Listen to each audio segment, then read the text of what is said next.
Assalamualaikum. Kali ini saya akan menyampaikan tentang praktikum kimia dasar, yaitu sistem koloid, tentang identifikasi campuran dan uji koagulasi. Sebelumnya, perkenalkan, nama saya Nesya Hermaya Rosavianti dari Kimia 2A UIN Walisongo, Semarang. Tujuan praktikum. Yang pertama, mengidentifikasi campuran termasuk ke dalam larutan, suspensi atau koloid. Yang kedua, mengidentifikasi beberapa sifat koloid. Dasar teori. Koloid adalah suatu campuran zat heterogen atau dua fase atau lebih.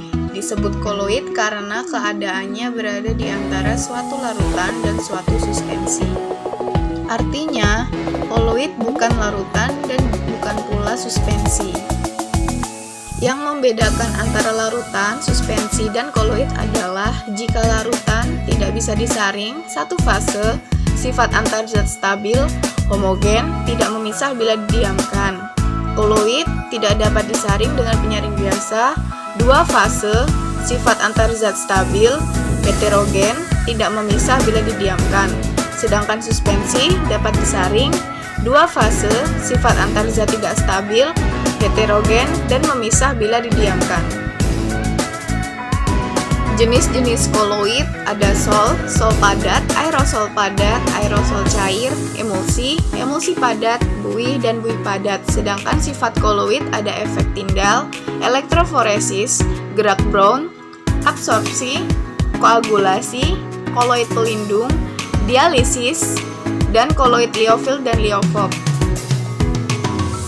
Dalam praktikum ini, percobaan yang pertama yaitu identifikasi campuran yang nantinya kita dapat menentukan apakah campuran tersebut termasuk ke dalam larutan, suspensi, atau koloid dengan melihat perubahan yang terjadi dan mencocokkan pada ciri-ciri tadi. Sedangkan dalam percobaan kedua adalah mengidentifikasi beberapa sifat yang dimiliki oleh koloid dengan melakukan beberapa perlakuan seperti penyorotan sinar untuk pengecekan efek tindal dan uji koagulasi. Alat dan bahan. Yang pertama ada alat, 6 buah gelas, 6 buah label, tisu,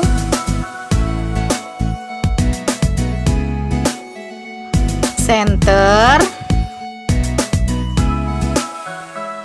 sumpit, dan sendok. Yang kedua ada bahan, garam halus, susu bubuk, kopi bubuk, air jeruk nipis, dan air aqua.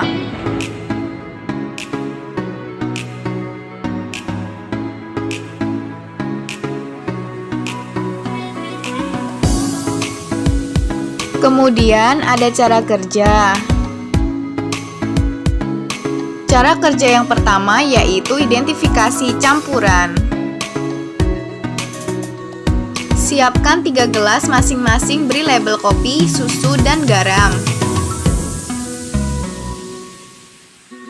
Karena tadi ada 6 gelas, jadi kita ambil 3 gelas terlebih dahulu.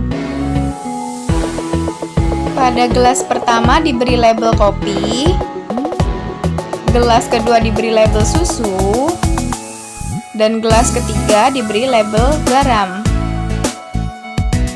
Tuangkan air secara merata ke 3 gelas tadi. Perlu diketahui bahwa menuangkan air ke dalam 3 gelas tidak memerlukan ukuran khusus. tapi kita harus mengira-ngira banyaknya air tersebut. Masukkan kopi, susu, dan garam 1 sendok teh sesuai label. Pada saat memasukkan garam, kopi, dan susu tidak memerlukan takaran khusus, akan tetapi kita sesuaikan dengan jumlah air. Jika air sedikit, maka pemasukan zat jangan terlalu banyak. Aduk masing-masing campuran dan amati. Dari hasil pengadukan ini nanti dapat dilihat apakah campuran tersebut homogen atau heterogen.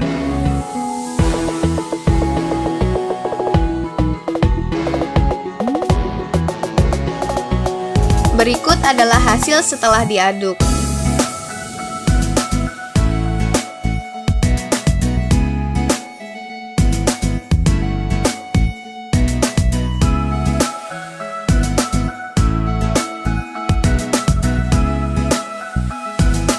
Saring campuran dengan tisu ke 3 gelas yang masih bersih.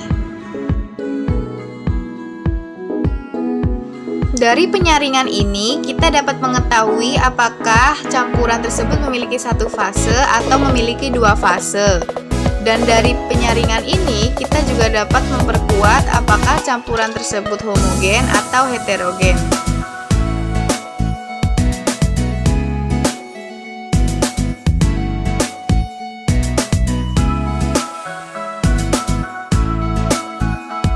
Amati perubahan yang terjadi.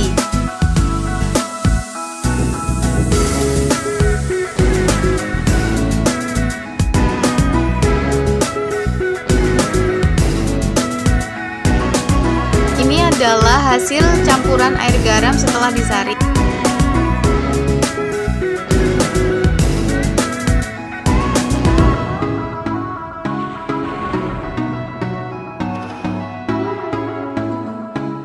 Ini adalah hasil campuran air susu setelah disaring.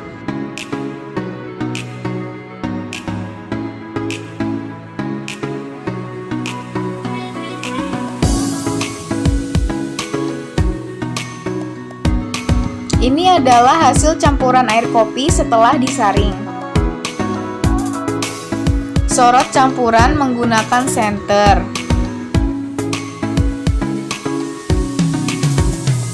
Penyorotan ini dilakukan untuk mengetahui apakah campuran tadi memiliki efek tindal atau tidak, yang mana efek tindal tersebut adalah ciri-ciri dari koloid. Efek tindal adalah efek penghamburan cahaya oleh partikel koloid. Ketika berkas cahaya diarahkan ke larutan, cahaya tersebut akan diteruskan sehingga kita tidak bisa melihatnya. Hal ini dikarenakan larutan bersifat homogen. Di sisi lain, ketika berkas cahan ke partikel-partikel koloid dan suspensi, berkas sinar akan dihamburkan sehingga jejaknya dapat terlihat.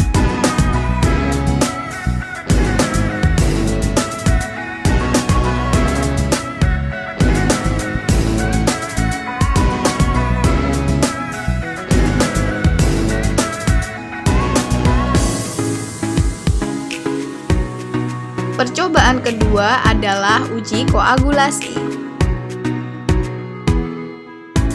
Masukkan 1 sendok teh air jeruk ke dalam masing-masing campuran. Dalam memasukkan air jeruk ke dalam ketiga campuran tidak memerlukan takaran yang khusus. Artinya, kita bisa memasukkan berapapun takaran air jeruk ke dalam ketiga campuran, tapi harus disesuaikan dengan banyaknya jumlah campuran.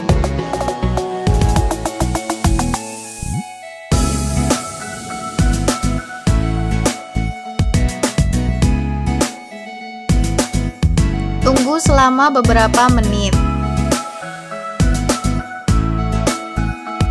Di sini saya melakukan penungguan selama 15 menit. Kemudian amati yang terjadi pada campuran tersebut. Selama didiamkan, kita dapat mengamati perubahan yang terjadi kepada ketiga campuran tersebut. Perubahan yang dimaksud adalah ketika didiamkan beberapa menit apakah campuran tadi terbentuk gumpalan atau tidak.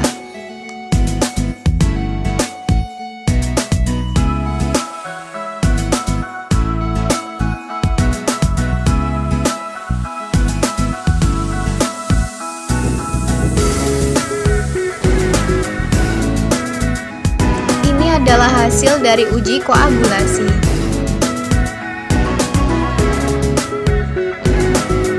Hasil pengamatan. Hasil pengamatan pada identifikasi campuran.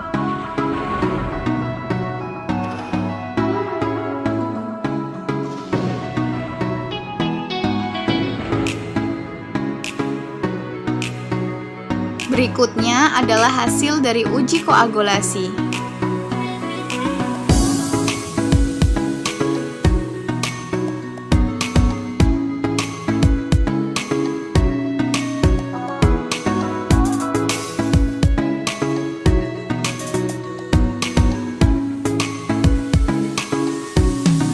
Analisis data.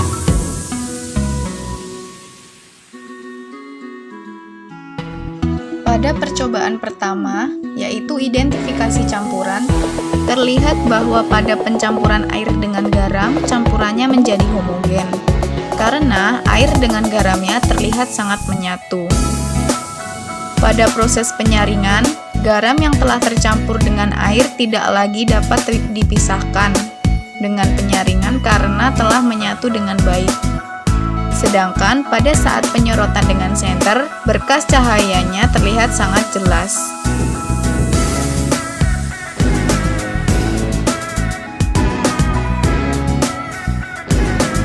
Pada pencampuran air dengan susu, campurannya menjadi homogen sekaligus heterogen. Karena air dengan bubuk susu terlihat menyatu tetapi masih terdapat sisa bubuk yang sangat kecil yang dapat tersaring. Pada proses penyaringan, bubuk susu ada yang tercampur dengan baik dan ada juga yang tidak. Sedangkan pada saat penyorotan dengan senter, berkas cahayanya tidak terlihat sehingga cahayanya dihamburkan. Pada pencampuran air dengan kopi, campurannya menjadi heterogen karena air dengan bubuk kopi tidak terlihat menyatu.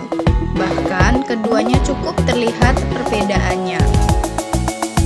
Pada proses penyaringan, bubuk kopi tersaring dengan baik sehingga hanya meninggalkan air kopi tanpa ampas. Sedangkan pada saat penyorotan dengan senter, berkas cahayanya tertahan oleh campuran.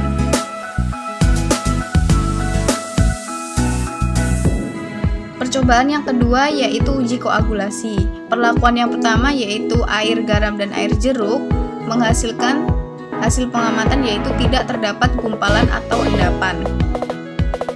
Perlakuan selanjutnya yaitu air, susu ditambah air jeruk dan hasil pengamatannya adalah terdapat gumpalan atau endapan. Perlakuan berikutnya adalah air kopi ditambah air jeruk dan hasil pengamatannya adalah tidak terdapat gumpalan atau endapan. Pembahasan.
Sekian atas apa yang saya sampaikan, kurang lebihnya mohon maaf. Wassalamualaikum warahmatullahi wabarakatuh.